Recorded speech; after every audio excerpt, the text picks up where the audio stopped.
Vamos a leer entonces en Apocalipsis capítulo 2 y verso 1. Dice: escribe al ángel de la iglesia en Éfeso, el que tiene las 7 estrellas en su diestra, el que anda en medio de los 7 candeleros de oro, dice esto: el Señor está hablando acá a través de este mensaje a la iglesia de Éfeso. Pero no digamos, qué bonito y qué privilegio el que tuvieron estos hermanos de la iglesia de Éfeso, de que el Señor Jesucristo tuvo el cuidado de escribirles una carta específica a ellos. Bien, también a nosotros la ha escrito, porque la palabra de Dios no es para un tiempo, no es para una época, no es para una persona, no es para una iglesia nada más, sino que la palabra de Dios es para siempre y para todos. Porque todos necesitamos de la palabra de Dios. Además que todos nosotros que hemos recibido a Cristo también somos parte de la iglesia de Cristo. Y como dice la palabra de Dios, podemos leer en el verso 11, siempre el capítulo 2, el que tiene oído, lo cual nosotros ya tenemos. Dios nos ha dado oído para oír y entender su palabra. Aleluya. Por tanto, nosotros ya estamos capacitados para hacerlo. Pero también dice: oigan lo que el Espíritu dice a las iglesias. Aleluya. Cada mensaje contenido aquí en el libro de Apocalipsis a las 7 iglesias le corresponde a las 7 iglesias.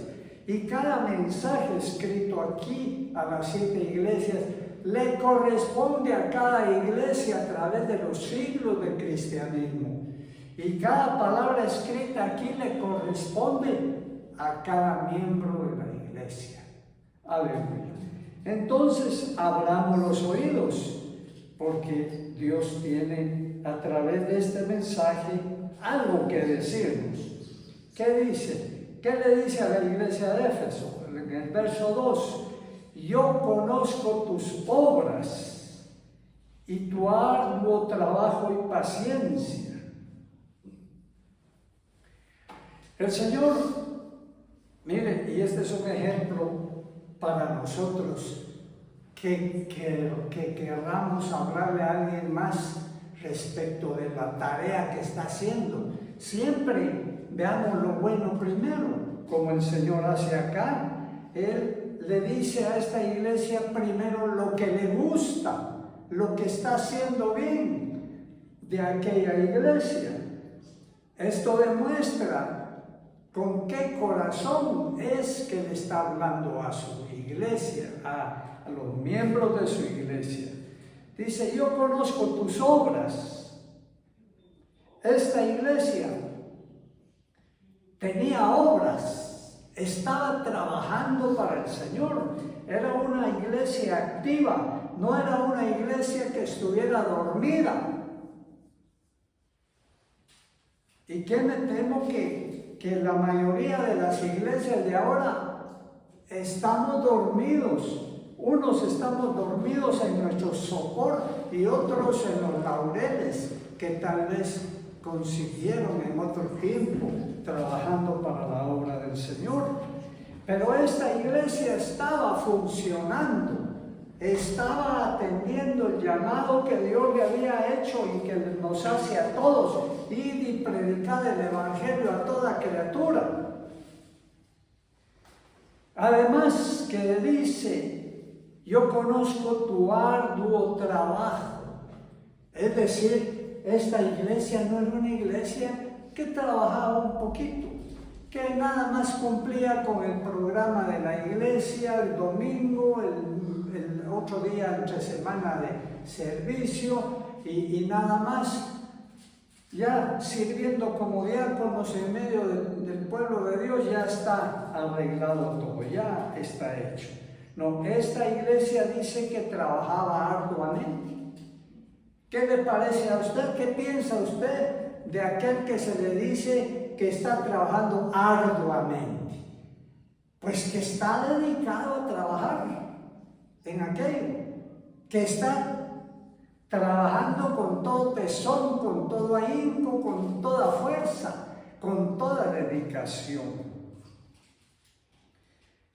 Esta iglesia, pues, nos da un gran ejemplo de realmente cómo deberíamos de estar trabajando todos, en lo que vale, en la predicación del Evangelio, porque no hay ninguna otra cosa más digna, más gloriosa y más maravillosa que podamos hacer en la tierra, que es cumplir con el ministerio espiritual que Dios nos ha dado a cada uno.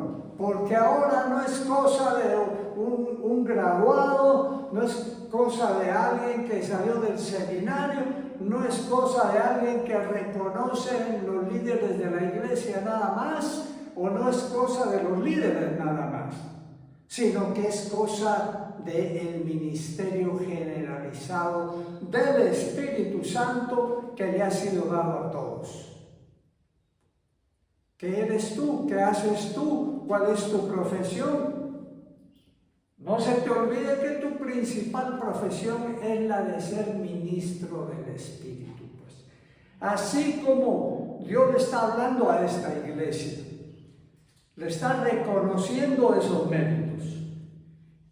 También dice, y que no puedes soportar a los malos. Este es otro gran mérito de esta iglesia.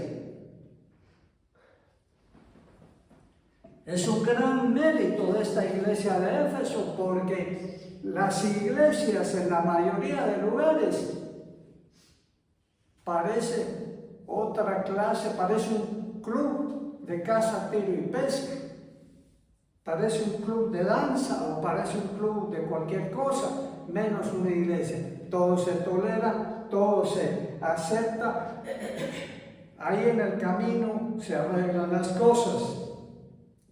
Era diácono yo hace años en una iglesia y el pastor me dijo, mire, nombre a tal pareja para diáconos.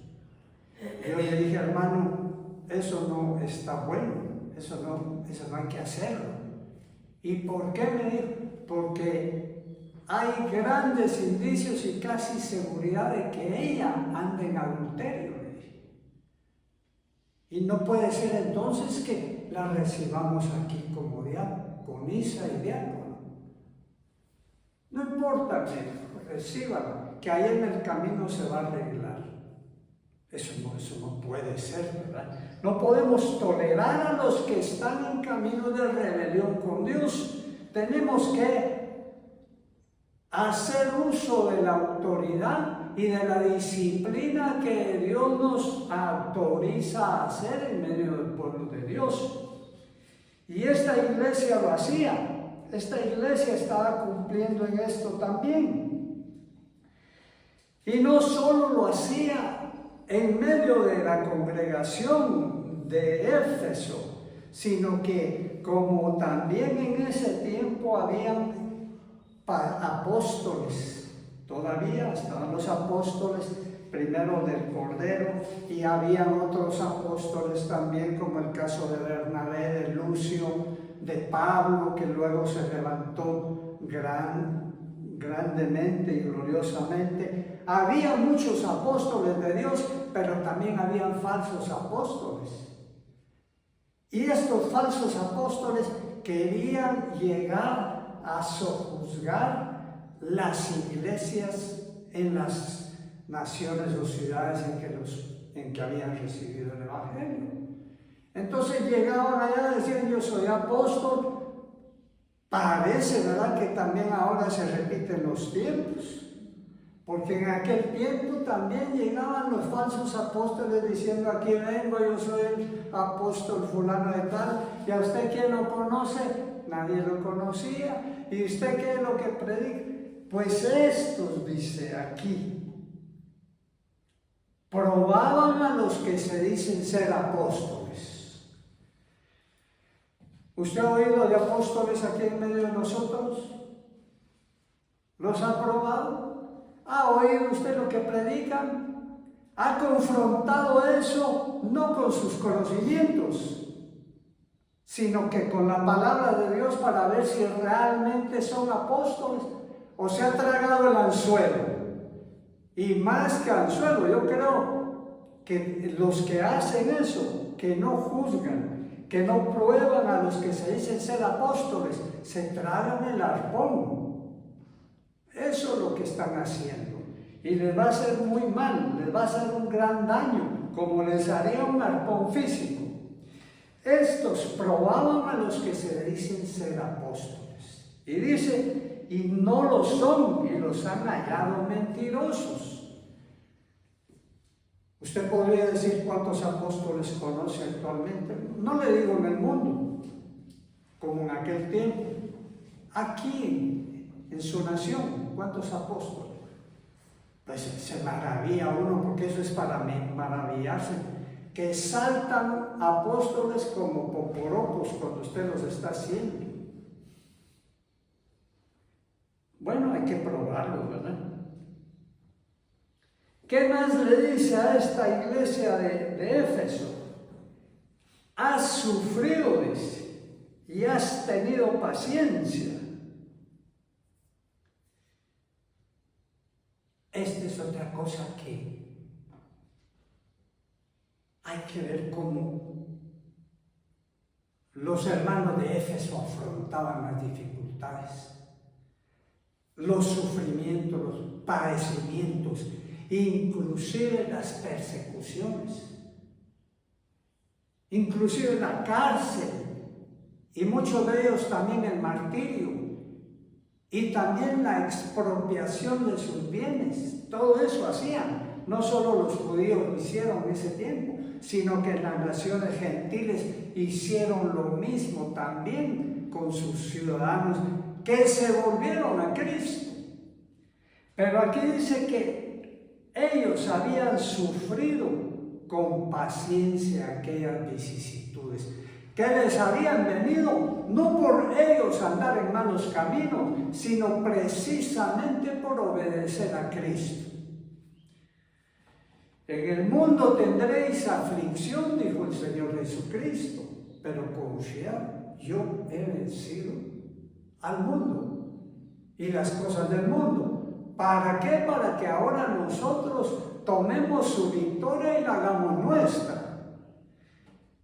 De tal manera que, como también dice Pablo, no consideremos las dificultades y los sufrimientos que siempre van a estar en esta vida terrenal, que siempre van a haber en esta vida terrenal, como algo extraño, sino que hagámoslo con paciencia, no refunfuñando, no angustiándonos, no reclamando, como hicieron en el desierto los israelitas cuando tuvieron necesidades materiales, cuando les faltó el agua, cuando les faltó el pan, que comenzaron a reclamar y ya querían apedrear a los que no tenían la culpa, que eran Moisés y su hermano Aarón. No hagamos eso, sabiendo una cosa, que todas las cosas ayudan a bien a aquellos que a Dios aman. Y sabiendo otra cosa, que Dios tiene el control de todo absolutamente. De manera que si viene alguna necesidad en nuestra vida, algún problema, algún sufrimiento, sepamos que Dios tiene aquello bajo su control.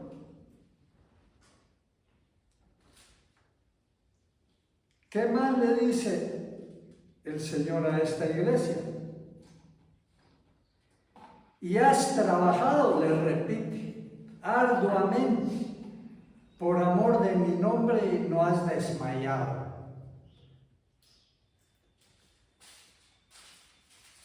En la tarea del Señor hay diversas facetas de esa tarea. Hay unos que preparan la tierra, hablando de la tarea de sembrar. Hay otros que riegan esa tierra. Hay otros que siembran la semilla. Y hay otros que cuidan la planta mientras está creciendo. Y hay otros que ciegan.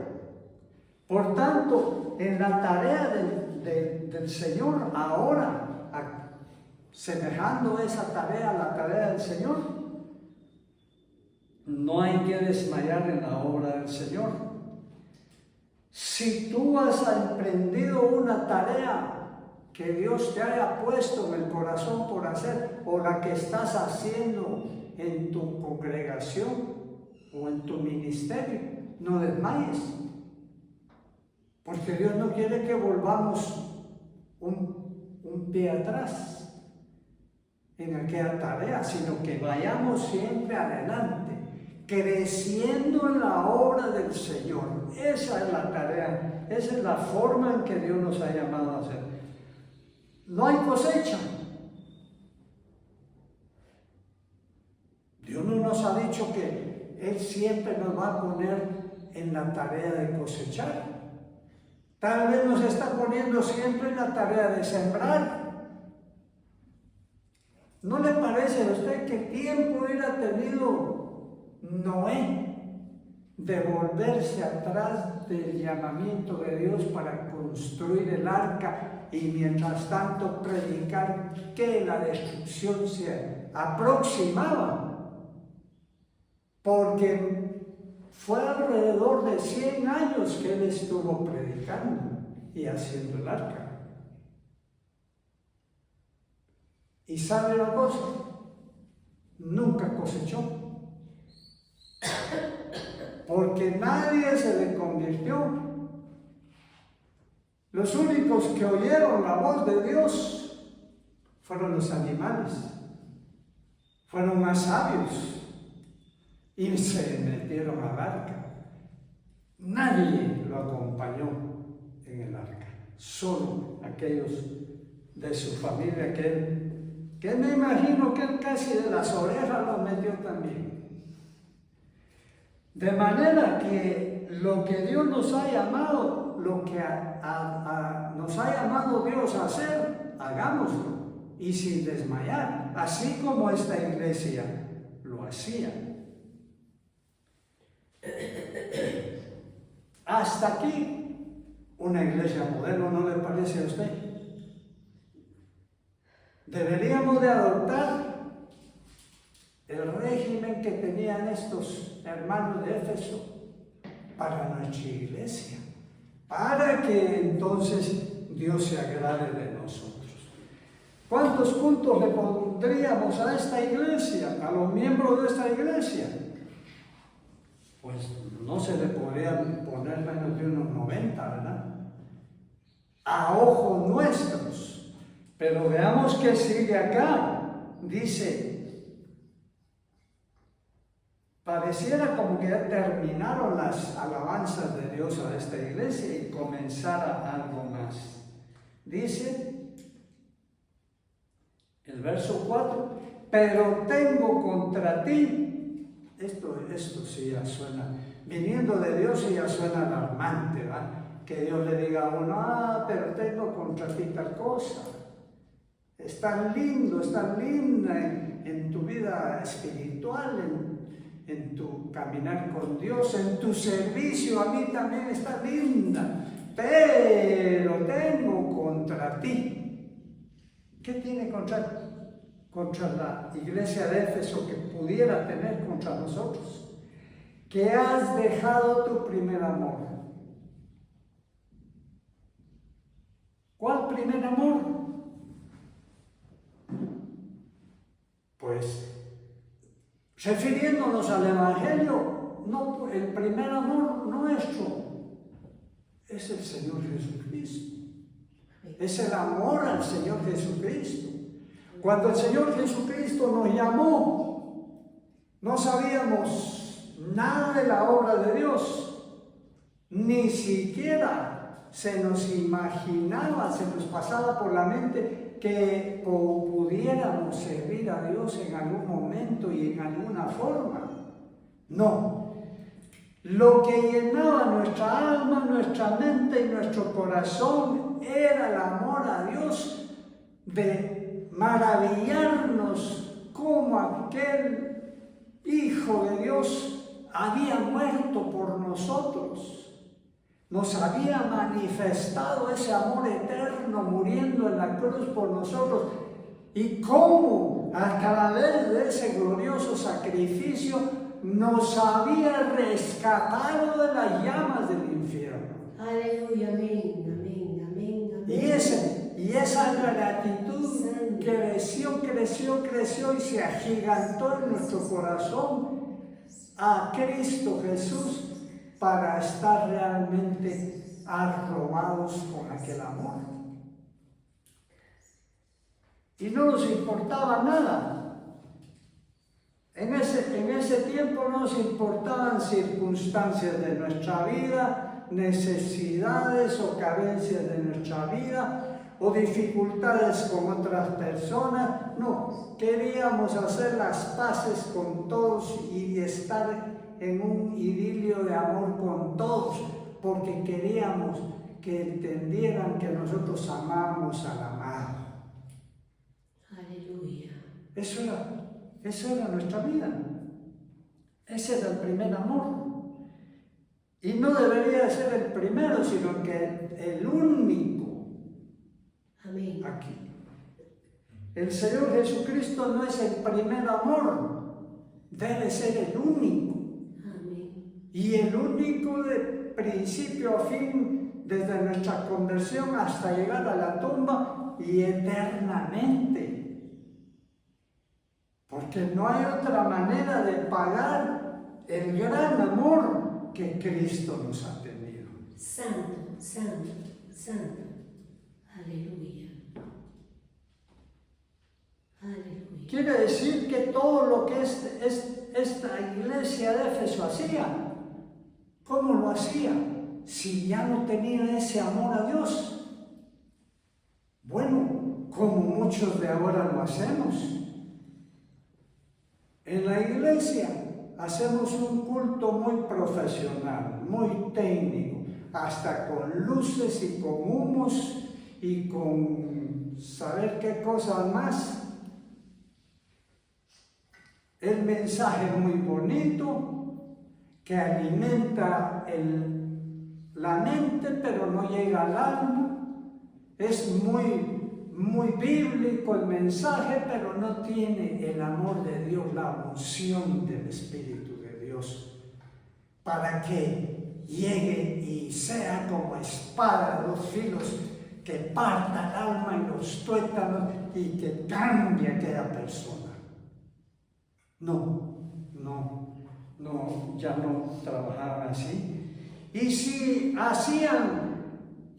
miraban que no era un apóstol aquel que se presentaba y lo probaban y lo encontraban falso, tampoco lo hacían con amor. No le decían al falso apóstol, mire, falso hermano, véngase y conviértase de verdad en un verdadero cristiano. Y Dios lo va a hacer un verdadero apóstol. Seguramente que no les hablaban con amor, porque ya estaban vacíos de amor de Dios. Entonces, la ortodoxia de la doctrina la guardaban muy bien y sabían muy bien la Biblia y no estaban confundidos en sus doctrinas. Pero cuando defendían sus doctrinas, querían pasarle un tractor encima a aquellos que estaban equivocados, a aquellos que estaban atacando la doctrina pura del Evangelio. Y eso ya no es amor de Dios tampoco. Eso ya estaban muy ortodoxos en sus doctrinas, pero en su espiritualidad ya no eran ortodoxos, ya eran heterodoxos, ¿verdad? Es decir, llegaron al punto que Dios dice, si entregamos nuestro cuerpo para ser quemado por el Evangelio, pero no tenemos amor, de nada nos sirve. Si tenemos abundancia de profecías en medio de nosotros o de los dones del Espíritu Santo, pero no tenemos amor, somos como címbalo que retiñe. Si hacemos un trabajo para el Señor, lo hacemos como por obligación, no con todo amor para Dios. Como Dios les reclamaba a los fariseos de la antigüedad. No hay uno, les dijo, que quiera abrir las puertas del templo de balde. Siempre querían cobrar aún por eso. Entonces Dios le reclama aquí a esta iglesia de Éfeso que realmente no se puede trabajar para alguien. En este caso no se puede trabajar para el Señor Jesucristo, en su nombre, con su evangelio, y abandonar al amo del evangelio, al amo de la obra.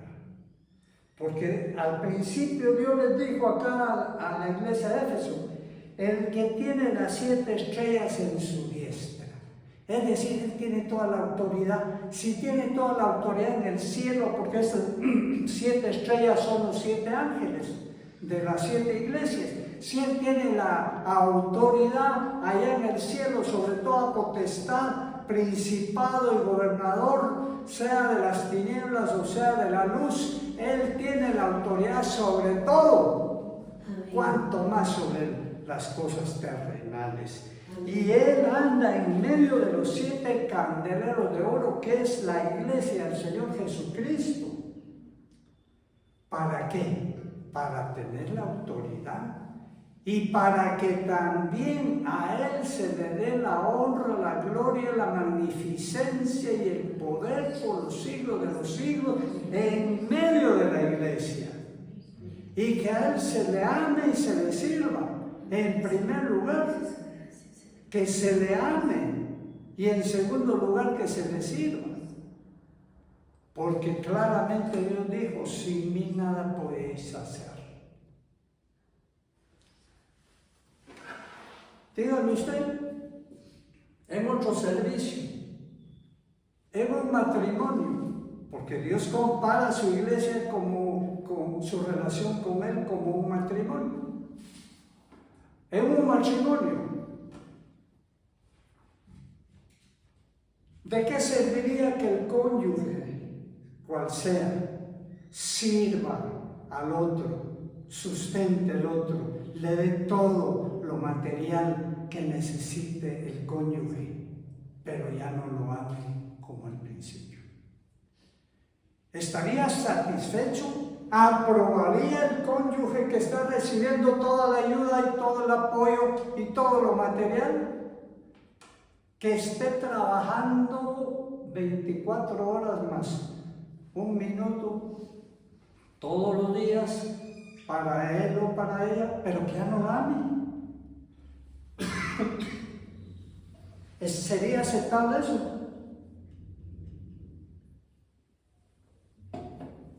Pues yo pienso que todo cónyuge diría que mejor me ame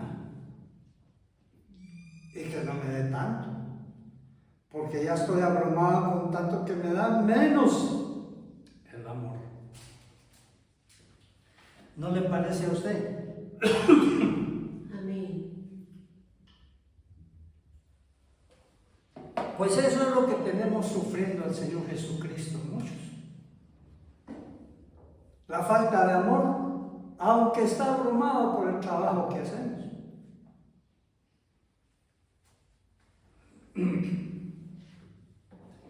¿Cuál es la recomendación que Dios le da a la iglesia de Éfeso? Capítulo siempre 2 y verso 5.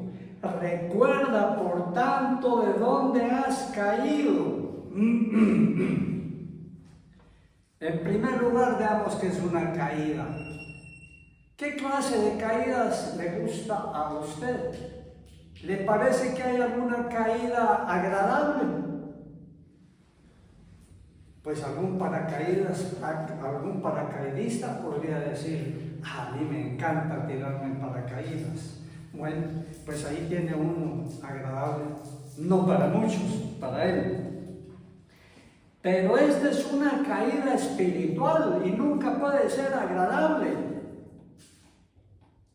Porque cuando nosotros fuimos rescatados y puestos en el reino de los cielos, fuimos levantados de la caída en que estábamos. No podemos volver a caer ahí. Y aquí claramente Dios le habla a esta iglesia y le dice, si has dejado tu único amor, pongámosle único, ya caíste. No caeríamos nosotros como esposos o como esposas si hemos dejado de amar al cónyuge. Ya hemos caído. Aunque todo lo demás esté bien. Esta es una caída desastrosa, pues. Y Dios lo llama, le pone remedio aquí y dice, arrepiéntete. Hay que arrepentirse de esa caída para volver otra vez al amor del principio. Y haz las primeras obras. ¿Qué obras? La de amar a Dios. Esa es la primera obra. Y esa es la única obra importante y exclusiva que se debe de hacer. Y todo lo demás va a venir como por añadidura también. Porque luego dice, pues si no, vendré pronto a ti y quitaré tu candelero de su lugar, si no te hubieras arrepentido. ¿Qué es esto?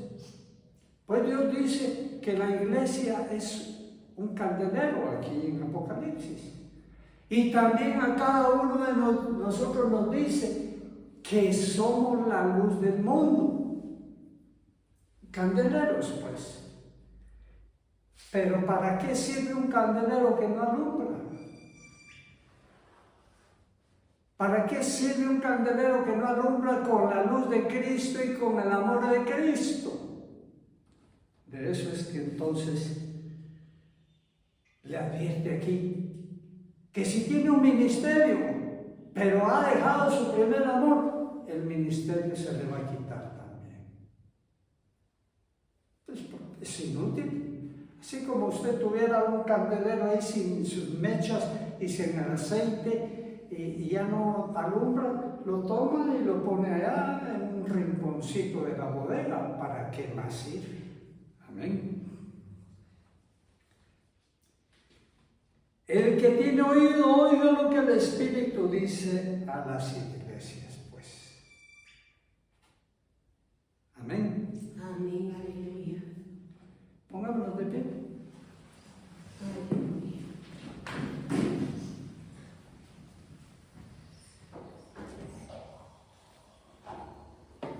Y piensa un momento ¿cómo está tu caminar cristiano? ¿Estás con ese amor, ese fervor del principio, ese amor a Dios, ese fervor a Dios? Teniendo como único amor a tu Salvador, a tu Redentor. ¿Estás bien?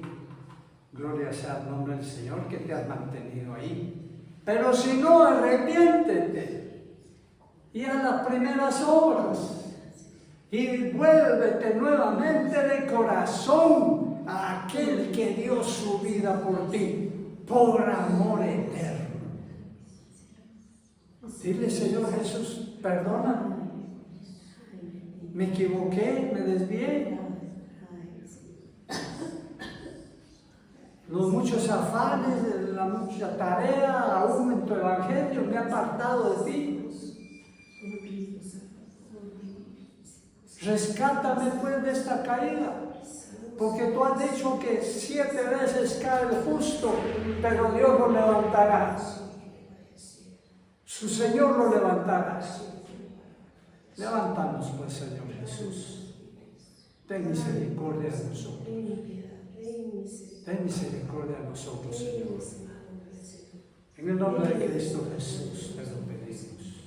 Y en el nombre de Cristo lo recibimos.